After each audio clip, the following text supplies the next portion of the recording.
Your Excellency, my dear brother and friend, the Speaker of the House of Representatives, Right Honorable Tajuddin Abbas, PhD, and members of your delegation.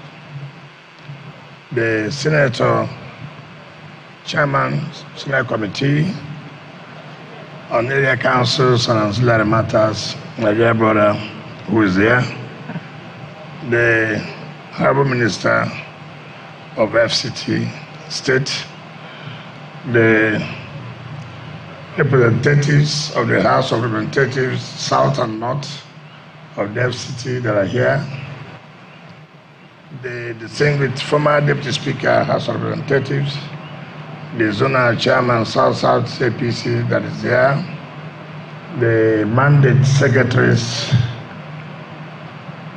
head of service of FCT,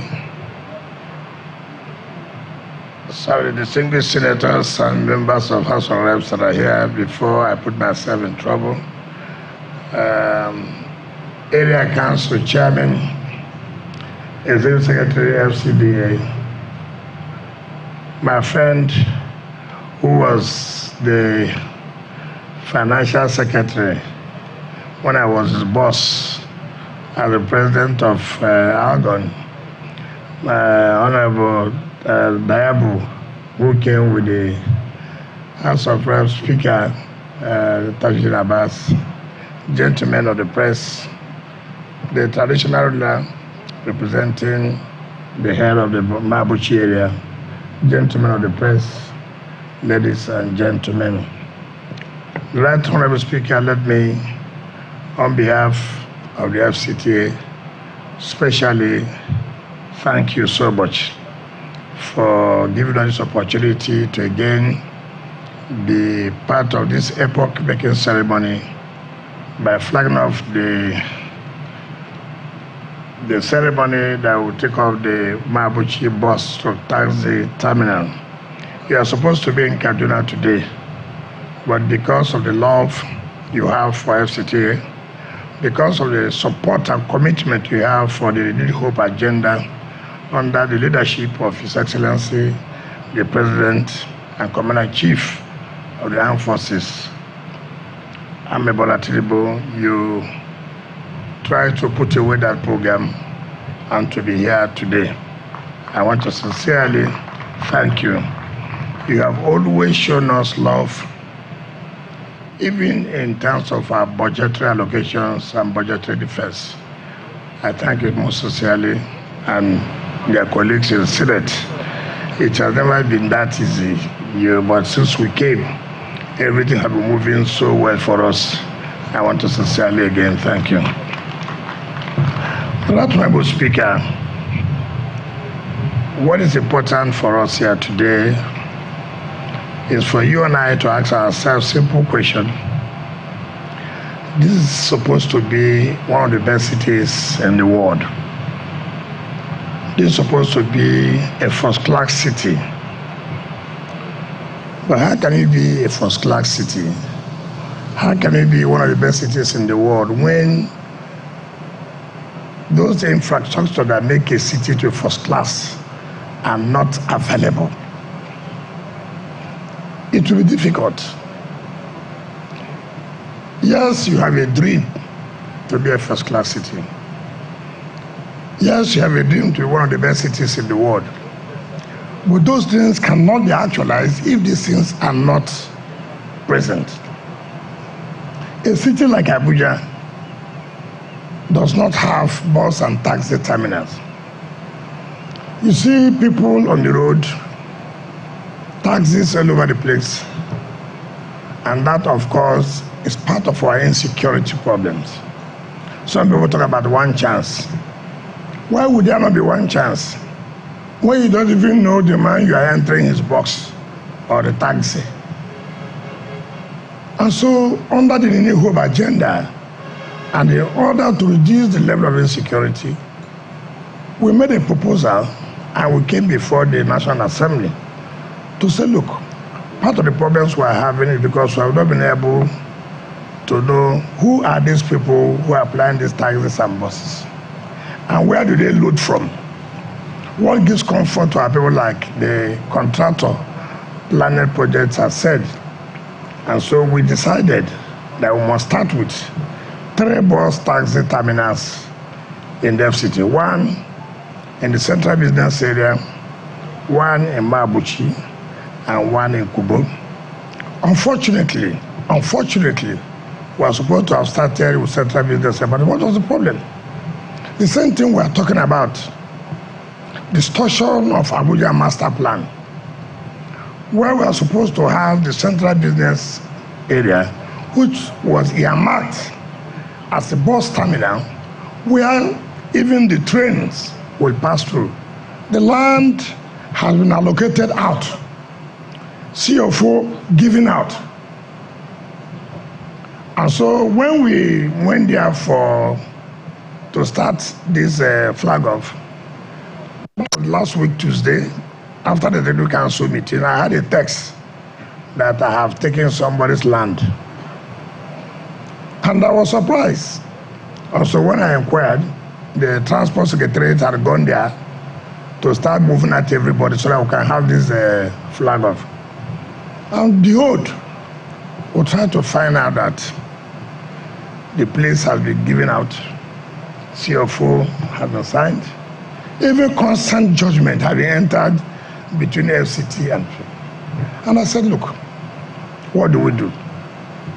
The point I'm trying to make is that, you see, leadership is all about being able to take decisions.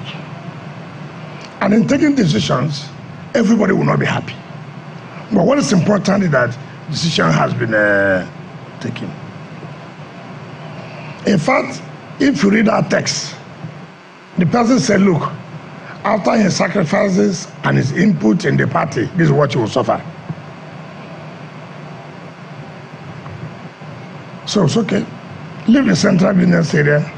Let's come here and start with this before we resolve that problem. But just to let you know that these are the things we face, how the master plan of FCT has been distorted. And when you want to take a decision, so many people will be angry. And when they are complaining, they won't come with sincere facts. They will come with distorted facts without letting you know that, look, this is supposed to be how the master plan has dictated it. Let me say clearly that one of the things we do understand about the New Hope agenda is not just about just human capital development, also has to do with the empowerment of our people. So many of our people have lost the hope that they don't get contracts. Everything that comes goes to foreign firms. But under this government, under the New Hope agenda, Mr. President, you say you must encourage our local people who have the capacity to also deliver. And that is why when we saw the works of what do you call the planet what? Planet projects.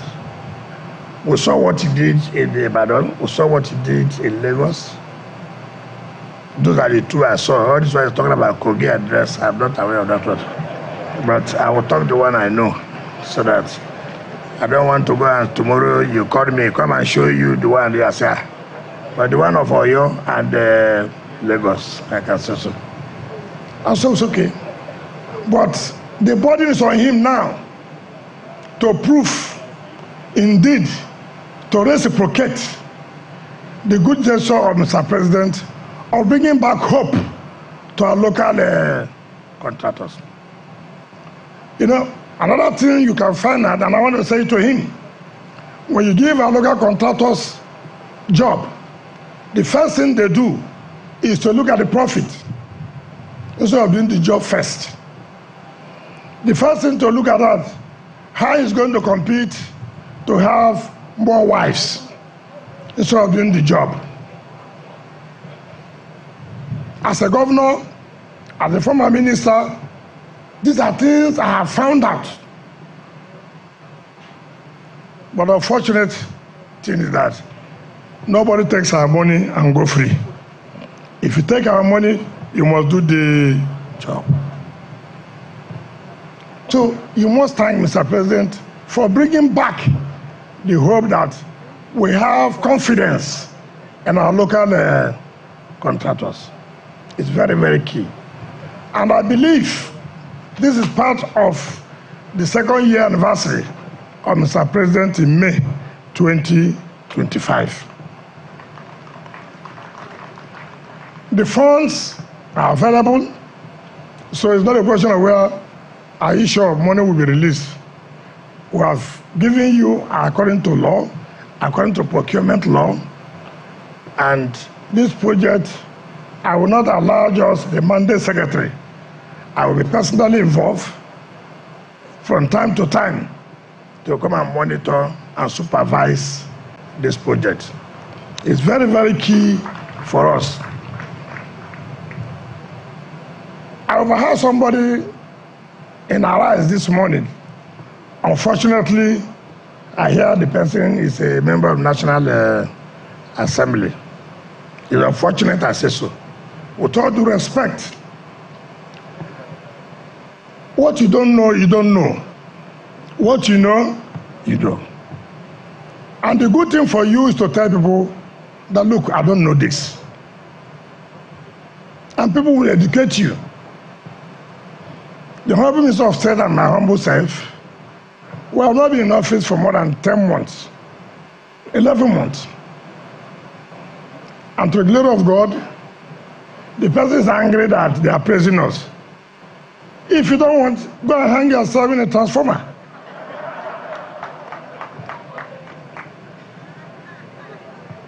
Yes. If you're angry, go and hang yourself. If we have done well, we have done well. If we have not done well, we have not done well.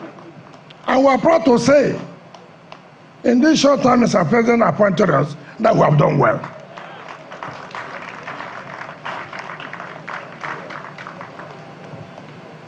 He said there are no schools. He said there are no hospitals. You as a legislator, what have you done? How many bills have you sponsored for us to improve our education and our health sector? How many? I challenge that legislator, if you are very, very popular, 2027, come and run under Abuja. We will fail you. You think that what happened last time will happen again? You think so? It will not happen again. If you are popular, come and run. Luckily for me, I'm the FCT minister now. So here is my territory. I'm not afraid. So people should come out and be able to accept the truth. We are not begging for anybody to be afraid. We have so many friends that we cannot even carry along. So how can we go and beg people to be our friends again? We're not interested in that. So if you're angry that people are praising us, wait. By next year, your BP level will go very high. Because the praises you will see will be too much. So I thank all of you for each time we invite you, you are here. And I thank all the area council chairmen who have given us support, irrespective of the political party you belong to. It's because you believe in the renewed hope agenda of Mr. President Ahmed Bola Tinubu. And I want to appeal to the people of Mabuchi. This project is going to create jobs.